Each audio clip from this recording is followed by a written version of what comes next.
सभी भाइयों और बहनों को मेरा प्रणाम। भाइयों और बहनों, गरीब के घर में शौचालय क्या होता है ये मैं भली भांति जानता हूँ। मैंने हर घर में रसोई गैस दिया ताकि वो लोग भी गैस की बनी रोटी का आनंद ले सकें। यही नहीं, हमने तो अपनी सरकार में रोजगार दिया, बिजली दिया, रोटी दिया, गैस दिया और साफ सुथरा शौचालय भी दिया, जो हर आदमी के लिए बहुत जरूरी है।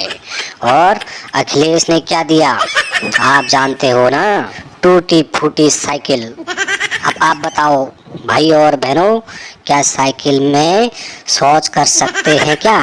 नहीं ना। अब हो सकता है अखिलेश बाबू साइकिल में ही शौच करते होंगे,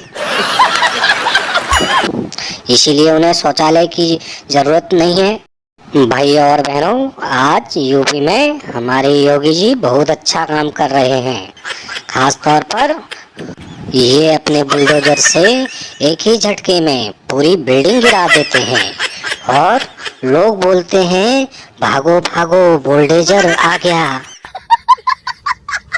ऐसी डर और भय का माहौल बना रखा है इन्होंने। अरे मोदी जी, ये क्या बोल रहे हो?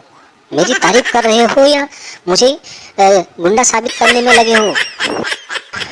माफ करना भाई और बहनों, योगी जी ने अपना बुलडोजर और लोगों के ऊपर अपनी दहशत, डर और भय का माहौल पूरी यूपी में बनाया हुआ है। अरे मोदी जी, पगला गए हो क्या? ये क्या नाप शनाप बोले जा रहे हो?